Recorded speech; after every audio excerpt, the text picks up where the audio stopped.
Hello，大家好，欢迎来到我的频道。今天我要讲的是如何在 Windows 系统上安装一个原生的安卓模拟器。那这个安卓模拟器的话，到底有什么作用呢？其实这款安卓模拟器的话，有非常强大的功能，比如说它可以运行安卓10，或者说安卓13、安卓16，并且的话，这款模拟器属于 Google 出品的。那其次的话，这款模拟器它可以模拟我们的安卓手机、安卓 TV、安卓平板等设备都是可以的，而且自带谷歌全家桶。最重要的是，它不像我们国内有些安卓模拟器的话有很多广告，这个是 Google 出品的，是零广告的，使用体验的话是非常出色的。好，现在跟着我的镜头一起来安装一下吧。首先，在安装之前，我们先来看一下我们的电脑的基础设置。第一步，我们先来查看一下我们的虚拟化是否开启。在我们的电脑任务栏这里，我们选择右击，点击任务管理器，选择性能，点击下 CPU。我们查看下面虚拟化是否已启用。一般情况下，我们的电脑都是会启用虚拟化的。但是如果说你的虚拟化没有启动的话，可以自行 Google 搜索一下你的相关电脑的主板名称，然后去 BIOS 里面开启虚拟化。这是第一步，因为虚拟化不开启的话，我们后面是没有办法安装安卓模拟器的。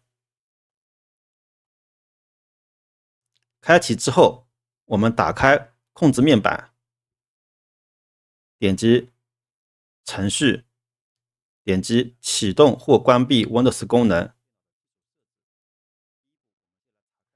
打开之后，我们直接往下拉，在我们的电脑任务栏这里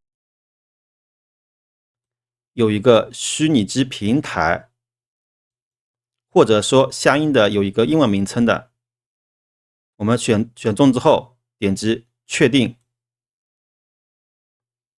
好，我们可以看到系统正在安装相关的组件，我们稍微等待一下。好，我们可以看到 Windows 的话已完成请求更改，这边我们可以看到要求立即重启系统，我们要点击重启。在重启之前的话，大家要把我的视频相关的网页可以保存一下，或者说点击下方的订阅一下，要不然的话，系统重启之后，你们可能找不到我的视频了。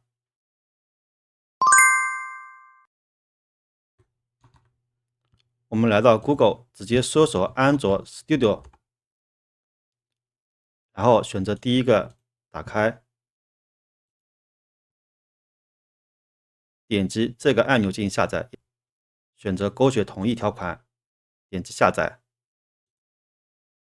下载好之后的话，我们直接双击打开，点击下一步，保持默认，下一步。这边的话是一个安装的渠道，我建议你们的话直接安装在 C 盘，因为这个文件的话，如果进行修改之后，很容易出现各种报错等情况。所以说我这边的话安装在 C 盘，我们直接点击下一步，点击下一步。进度条走完之后的话，我们再点击下一步，然后点击完成。这边有一个提示，我们可以看到这个提示的话是收集我们的信息数据的。这边我们选择不收集，选择左边这个按钮。打开之后的话，我们再点击下一步。这边我们可以看到是一个相关的资料存储的一个地方，我们选择第二个选项，然后再点击下一步。好，这个的话是一个安卓的 SDK 的安装的地方。这边的话，我建议你们更改一下，因为到后期的话 ，SDK 越来越多，导致文件夹的话会越来越大。这个的话不方便安装在 C 盘，我们可以直接安装到其他盘。我们点击这个按钮，选择一个盘符容量较大的，然后我们新建一个文件夹，我们比如说名称为 SDK，然后确定。我们就选择这个文件夹进行安装，然后再点击下一步，我们再点击下一步。好，我们选择同意，选择第二个选项，然后选择下一步。这里的话，在安装环境组件，我们稍微等待一下。好，进度条走完之后的话，我们直接点击这个确定。这样子的话，我们就完成了我们的虚拟机的安装。安装好虚拟机之后的话，我们直接点击这一个小的三角形，点开，然后选择第三个选项，我们点击一下。这是一个安装我们镜像的一个页面。我们点击左上角这个加号。首先我们可以看到手机部分，它有很多的手机可以选择，主要的话就是谷歌自家的 Pixel 手机，像最新款的是 Pixel 10系列的，还有老一点的是 Pixel 9系列都是可以的。在这里我们可以看到有一个 Play 的标志，如果说你选择的时候要带 Play 的话，我们可以看到这边有一个 Play 的图标。如果说你选择 Pixel 6系列，我们可以看到这边是没有 Play 商店这个图标的，说明这个版本的话是没有 Play 商店的，也就是说没有谷歌全家桶的。至于我们选择哪一个呢？我们先来看一下官方的描述。在官方这里我们可以看到，像 Windows 端的话，最小值的要求是 Windows 10 64位 ，IM 的话是8G， 最好的话是16G。尤其是有一个选项是比较重要的，那就是 CPU 必须支持虚拟化技术。这个的话，我们在视频的开头片段已经讲过了。但是最好的话是2017年之后的 CPU 的微架构，推荐值包括是英特尔8代的、AMD Ryzen 系列的都是可以的。我们回到安装页面。这边的话，我的电脑 CPU 的话是2017年之前的，所以说我选择最下面的这个 Pixel 4的版本。你们的话，根据你们的 CPU 进行调整就可以了。然后我点击下一步，在这边我们可以看到有一个 API 选择，它最新的版本是安卓 17.0 的。这个的话也要根据你们自己的需求来进行选择。如果说你想体验最新的安卓版本的话，也可以选择这个选项。像我的话，会选择安卓10的版本，因为我的 CPU 的话性能会偏弱一点。下面这个选项我们可以看到是有一个带星星的标志的，星星的标志意思就是说这是一个稳定版本的 API。下面的话就是一个预览版或者说是一个体验版的，上方有一个高级选项，我们点击一下。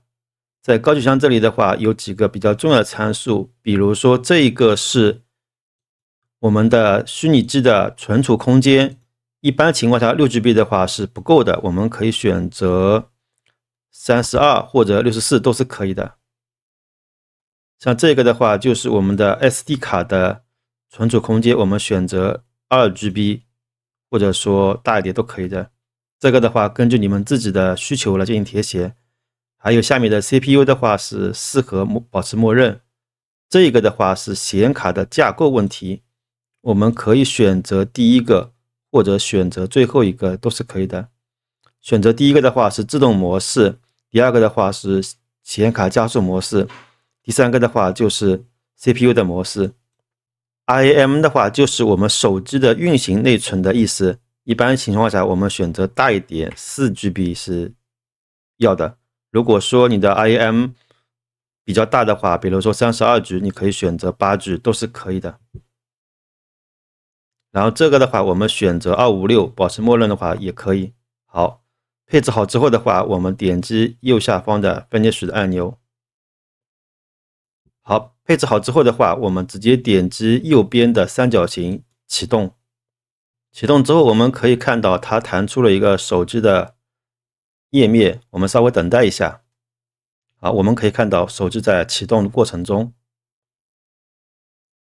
在这个时间里面，我们来看一下右边这些按钮，这些的话都是一些辅助按钮，比如说关机、声音的调高和调低，包括截图、放大、翻转等等。好，进入系统之后的话，我们可以看到这个就是典型的安卓原生系统，是自带了谷歌全家桶的，包括 Gemini、Google、YouTube Play 商店都是有的。我们可以点击设置，然后往下拉，找到设置，找到语言，点击第一个，点击添加，选择我们自己使用的语言。我这边选择简体中文，选择中国，然后把我们选中的语言按住，拖动到上面去。这样子的话，我们的语言设置好了。然后我们点击下方的小圆点返回一下。好，我们可以看到所有的 APP 的话都显示为中文了。那使用的方式的话也是比较简单的。下载软件的话，大家可以自行登录 Play 商店里面下载就可以了。这样子的话，这款模拟器就安装好了。但是总体来说的话，这是一款安卓集合了 IDE 的一款模拟器，它是给开发者用的是比较多的。当然了，如果说个人比较喜欢干净、安全的模拟器的话，这款也是非常好的一个选择。好的，本期视频到这里为止，感谢你们的观看，下次再见。